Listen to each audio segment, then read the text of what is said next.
व्यंग लेख का शीर्षक है जियो मस्क जियो। गलत व्यक्ति भी सही का निशान ले सकेगा बशर्ते $8 महीना खर्च कर सके। एलन मस्क ने ट्विटर उपभोक्ताओं को दो टूक धमका दिया है कि ट्विटर हैंडल पर ब्लू टिक चाहिए तो $8 महीना देने ही होंगे। मुफ्त के दाने डालकर क्या गजब $8 जाल फेंका है। बिजनेस का जियो मॉडल अपनाने पर जियो मस्क जियो। पूंजीवाद मुफ्त सीढ़ी उपलब्ध कराकर भावी क्लाइंट को खूब ऊंचा चढ़ाता है और ऊंचा चढ़ाता है, फिर सीढ़ी हटा लेता है।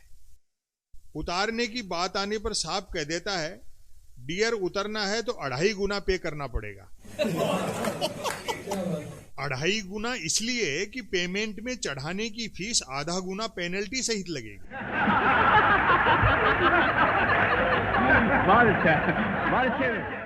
उतराई के लिए पैसे नहीं है तो कोई बात नहीं, हम लोन प्रोवाइड करा देते हैं। ऋण लेकर घी पीने वाले मुफ्त की सीढ़ी के चक्कर में गैर जरूरी ऊंचाइयों पर चढ़ने को तैयार रहते ही हैं।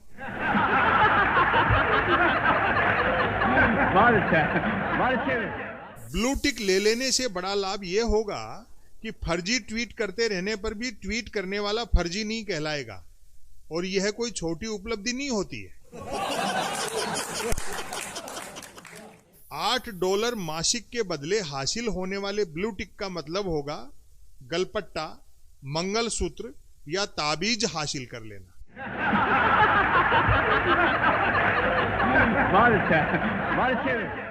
जल्द ऐसी बातें सुनने को मिला करेंगी। आज तो सुबह ही सुबह मूड खराब हो गया, बिना ब्लू टिक वाले ट्विटर हैंडल के दर्शन हो गए। ट्वीट तो सत्य ही था कि 2 और 2 4 होते हैं, पर मैं कैसे सत्य मान लेता?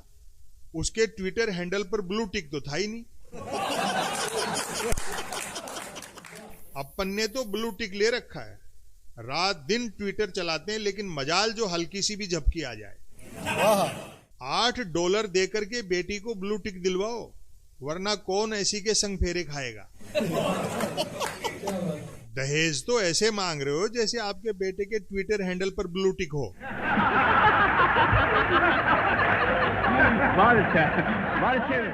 ऐसा रिश्ता नहीं मिलेगा भाई साहब, पूरे खानदान के ट्विटर हैंडलों पर ब्लू टिक हैं। चिंटू फेल होना ही था, स्कूल कोचिंग जाने से ही कुछ नहीं होता। आज के जमाने में पास होने के लिए ब्लू टिक चाहिए ही चाहिए। अच्छी बात है कि आपने बच्चे को महंगे स्कूल में डाल दिया, बस मेरे कहे से उसके ब्लू टिक के लिए मंथली $8 का इन्वेस्ट और शुरू कर दो, फिर देखो रिजल्ट। कल ब्लू टिक रिचार्ज नहीं कराया और आज बिस्तर पकड़ लिया। $8 की कंजूसी की तो भरो अब $800। हे राम, शाम तक ट्वीट पर ट्वीट कर रहे थे, रात अचानक चले गए, जबकि इन्होंने तो ट्विटर हैंडल पर ब्लू टिक भी ले रखा था।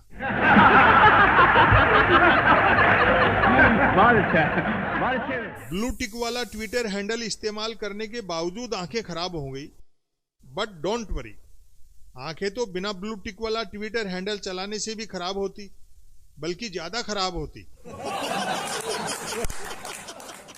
असंख्य पापों के असंदिग्ध प्रमाणों के बावजूद इसे स्वर्ग में भेजना पड़ रहा है। $8 मासिक पर ब्लू टिक जो ले रखा था, कमबख्त एलन मस्क ने मुझ धर्मराज के भी हाथ बांध दिए।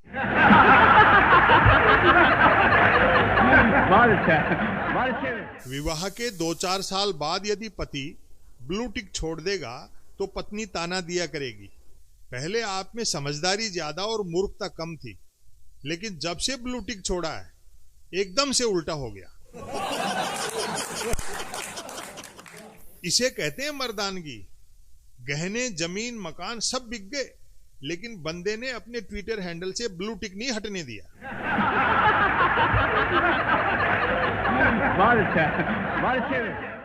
व्यंग लेख का शीर्षक है आकाश में जेब कटी। हवाई यात्राओं का ऐसा दौर भी था जब न सिर्फ टिकट सस्ता होता था बल्कि सीट पर टिकते ही एयर होस्टेस टॉफियों से भरी ट्रे लेकर आती थी। यात्री ट्रे से टॉफियां यूं उठाते थे जैसे वे यात्रा के लिए नहीं, बस टॉफियां खाने आए हों।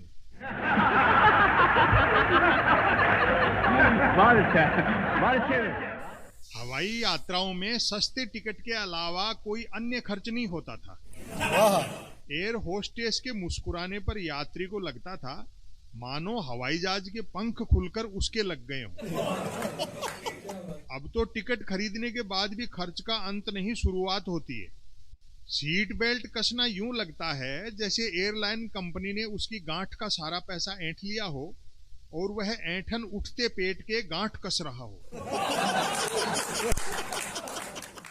जेब कटने पर सरकार से शिकायत करो तो वह ऐसा सलूक करती है जैसे जेब यात्री की नहीं कटी, यात्री ने काटी हो।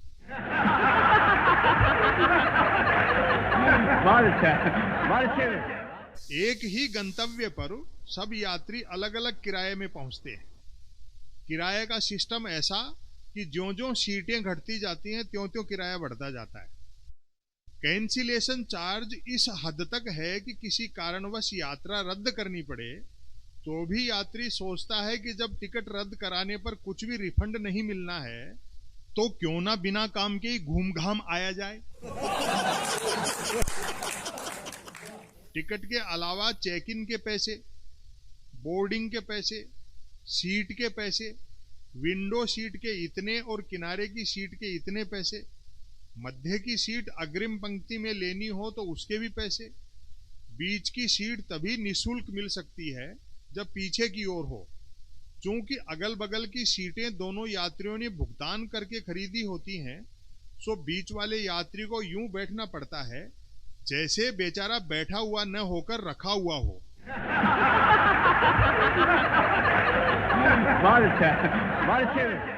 पैर फैला सकने वाली सीट का अलग से चार्ज। आशंका है जल्द ही यह न कर दिया जाए कि दायां पैर फैलाने का इतना चार्ज और बायां पैर फैलाने का इतना। भूल से भी दोनों पैर फैला लेने पर चार्ज डबल देना होगा। लिहाजा बचत के चक्कर में बायां यात्री केवल दायां पैर फैलाएगा और दायां यात्री केवल बायां। एयरलाइन कंपनियां यात्री का जम्हाई और उबासी लेना भी चार्जेबल कर सकती हैं।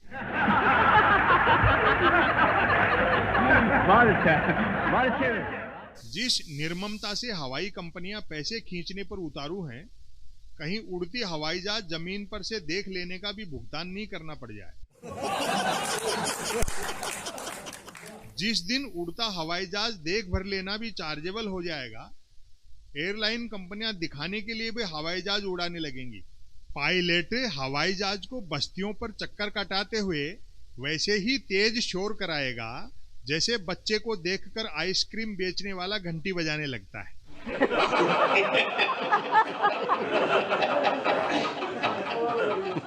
एयरपोर्ट पर फ्री शब्द ड्यूटी फ्री शॉप पर जरूर लिखा होता है, जबकि वहां भी कुछ फ्री में नहीं मिलता है।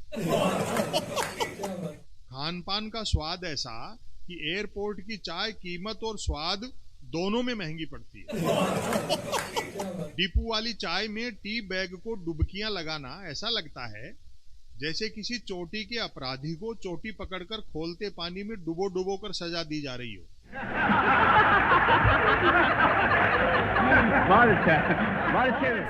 जिस पैमाने पर एयरलाइन कंपनियां पैसे हड़प रही हैं, मेरा विनम्र निवेदन है कि विमान पत्तन प्राधिकरण में पत्तन की जगह पतन लिख देना चाहिए, ताकि पढ़ते ही लोगों को अपने द्वारा चुनी हुई अपनी सरकार याद आ सके।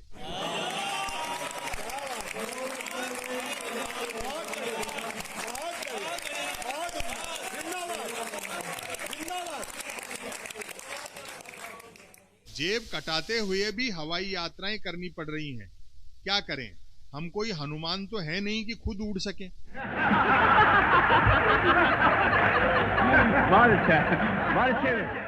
पाटिल साहब और तमाम जो अग्रिम पंक्ति में महनीय लोग बैठे हैं और सभी श्रोताओं का अभिवादन। डॉक्टर कुमार विश्वास का जादू आपने देखा। अगर कोई सिनेमा का सेलिब्रिटी भी यहाँ होता तो भीड़ हो सकता है इससे दोगुनी होती, लेकिन हुड़दंग भी होता। और आप पूरे मनोयोग से, शांत चित्त से पूरा कवि सम्मेलन सुन रहे हैं। 2 कवियों को आप सुन चुके हैं, मैं किसी भ्रम में नहीं हूं। अब कवि सम्मेलन में वही लोग बचे हैं जो या तो डॉक्टर कुमार विश्वास को सुनना चाहते हैं या फिर जो दूसरों के साधन पर आए हैं।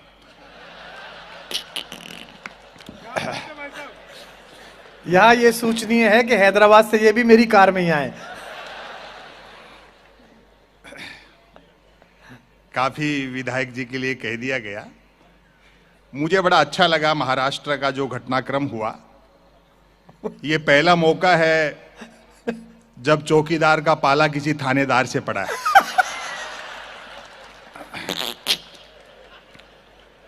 हाँ।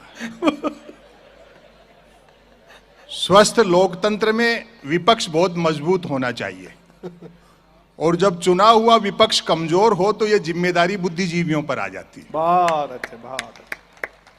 मुझ पर और डॉक्टर कुमार विश्वास पर और तमाम कवियों पर, विशेषकर मुझ पर यह आरोप लगता है, कई लोग तो कहते भी हैं कि संपत सरल जी बैलेंस किया करो, आप एक तरफा क्यों बोलते हो। मैंने कहा जी बैलेंस करने के लिए ही तो एक तरफा बोलते हैं। आए हाय वाह। अच्छा है आपने बता दिया कि एनसीपी के विधायक हैं।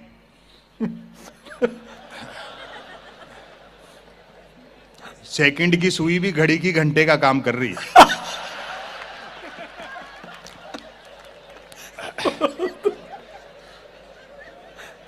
ये मोहब्बत रहनी चाहिए। अभी पिछले दिनों एक कवि सम्मेलन में सामने विधायक बैठे थे, मुझे पता नहीं था किस पार्टी के हैं, तो मैंने ऐसे पूछ लिया। मैंने कहा साहब बीजेपी में हो, कांग्रेस में हो क्या? बोलो नहीं बीजेपी में हूं, कांग्रेस में घंटे भर पहले थे। हाँ, हाँ। देखो 2 लोग मिलकर के इस देश को जिस तरह से चला रहे हैं, ये गुस्से की बात नहीं है, ये तो मजाक का विषय है। आपको हंसना चाहिए इस बात पे। जिस पे आपको गुस्सा आता है, हम कवि लोग बहुत हंसते हैं, ठहाके लगाते हैं इस पे। इतनी बड़ी पार्टी फिर भी तोड़ फोड़ में लगे रहते हैं। मैं तो ये समझता हूं कि गृह मंत्री और प्रधानमंत्री अकेले में मिलते होंगे तो क्या बात करते होंगे। बोले उसको तो पटक ही दिया, इसका ये कर देंगे, उसका वैसे कर ही दे जाएगा। मैंने कहा भाई बहुत जोरदार।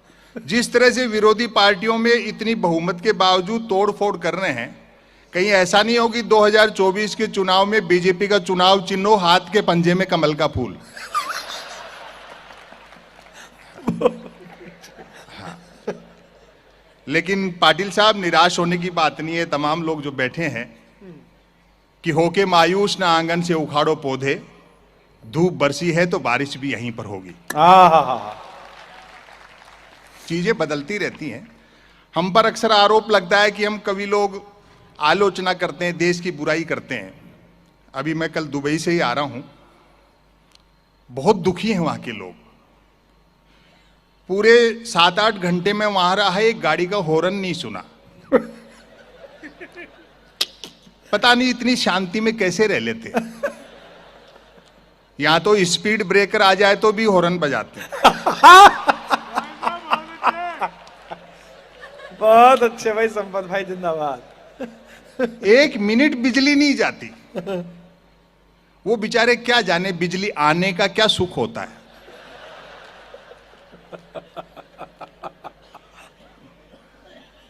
फिर लिया तुम्हारे टाइम में जरूर आना था चाय वाला। मेरी तो मत रखना भैया, एक ही भारी पड़ रही। नहीं ये 2 बार आया, क्योंकि चाय वाला भी 2 बार आया। ये सब चलता रहता है। हम कोई किसी की बुराई नहीं करते। इस देश पर उतनी मोहब्बत हमको भी है जितनी किसी देशभक्त को होती है। बहुत अच्छा। हम तो आईना दिखाते हैं, उल्टा वो ज्यादा अच्छा है। वरना इस राष्ट्र पर हमें भी गर्व है। और खुशी की बात है कि पिछले 5-6 साल में तो इतना काम हुआ है कि भारत फिर से विश्व गुरु होने में है। अच्छा। लगभग आउटर पर खड़ा है। और वैसे भी उस देश को विश्व गुरु होने से कौन रोक सकता है जिसकी जेलों तक में संत महात्मा रहते हो। भाई जिंदाबाद संपत, क्या बात है। वाह, हाँ हाँ हाँ, क्या व्यंग है। जो जो मुद्दे सुलझाने के नाम पे मेरे ख्याल से उलझाए जा रहे हैं उनका मूल्यांकन समय करेगा। अभी जैसे धारा 370 का मैटर हुआ, ये चीजें भी भविष्य बताएगा कि कितना सही है कितना गलत है। बैंड तो हमारी शादी में भी बहुत जोरदार बजा था।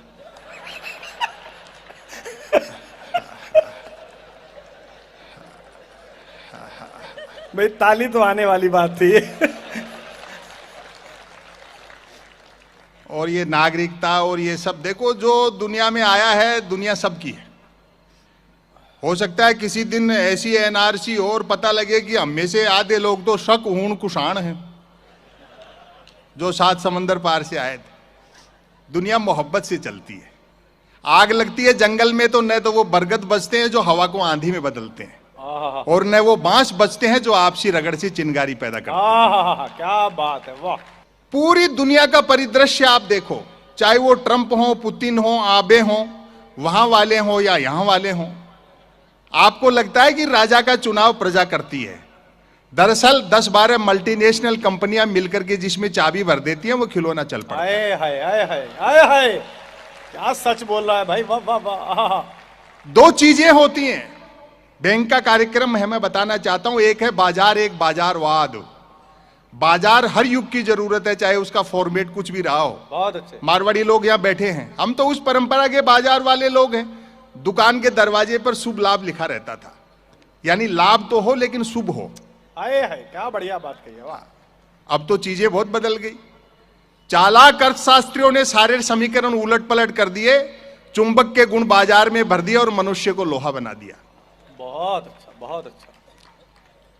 लेकिन कुछ चीजें बदली भी हैं, जैसे इंडिया डिजिटल हो गया। अब आप न सिर्फ 1 करोड़ का लोन 59 मिनट में ले सकते हो, बल्कि 59 करोड़ का लोन लेकर के 1 मिनट में भाग भी सकते हो।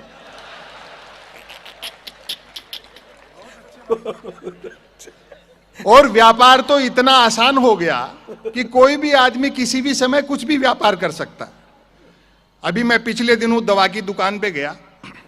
दरअसल तबीयत खराब नहीं थी, एक्सपायरी डेट की दवाइयों पे डिस्काउंट चल रहा था। संयोग से उस दिन धनतेरस थी। दुकानदार मेरा परिचित था, उसने मजाक कर ली, बोले यार आज त्योहार के दिन भी बीमार पड़ गए क्या? मैंने बात संभाली, मैंने कहा ऐसा नहीं है, 2 कारणों से खरीदारी करने आया हूं। एक तो आज कुछ ना कुछ खरीदने का रिवाज है, और दूसरा पूरे दुकान में आज के दिन आप ही के यहां सबसे कम भीड़ थी। तो वो भी मजाक पे उतर गया, बोलो ठीक कह रहे हो। दूसरे दुकानदारों की बिक्री देख करके मैं भी सोच रहा था कि एक दिन के लिए दुकान के आगे थोड़े से बर्तन लगा लेता, दवा की दुकान के आगे तो 2 पैसे ठीक से कमा लेते।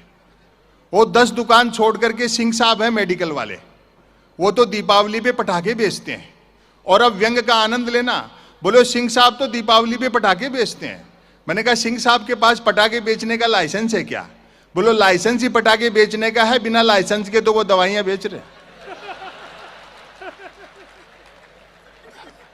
कमाल है। कविता तिवारी ने कितनी अच्छी रचनाएं सुनाई बेटियों को लेकर के। और यहां भी मैं देखता हूं कि इससे परिवार लोग आए हैं। और देखो एक निवेदन कर दूं, शादीशुदा हो तो पत्नी को साथ रखा करो, वरना मन की बात भी रेडियो से करते फिरोगे।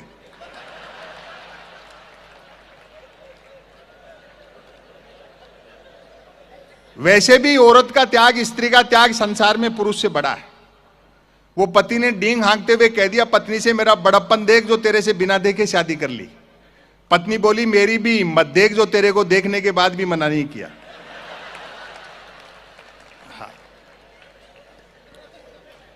मीडिया के लोग यहां बैठे होंगे, मैं माफी चाहता हूं, हालांकि यह काम उनको करना चाहिए।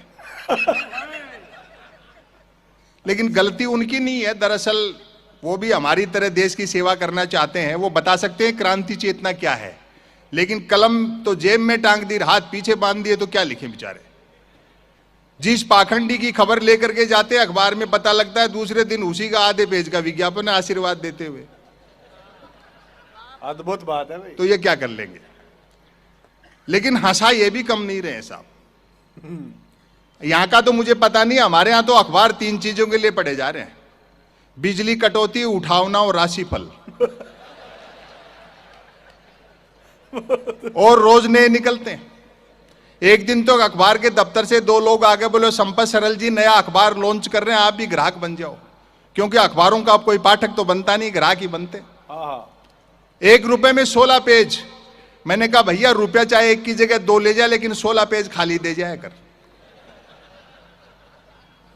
फिर मैंने रिसर्च की कि इतने अखबार बिकते कैसे हैं। तो अचानक एक दिन एक अखबार के दफ्तर से फोन आया, बोलो संपत सरल जी आज आपका नाम हमारे अखबार में छपा। मैं बड़ा खुश हुआ, जी आपका अखबार कहाँ मिलता है? बोले हमारा अखबार कोई होकर नहीं बांटता है, जिस किसी का नाम छप जाता है दिन भर वही खरीद खरीद कर बांटता है।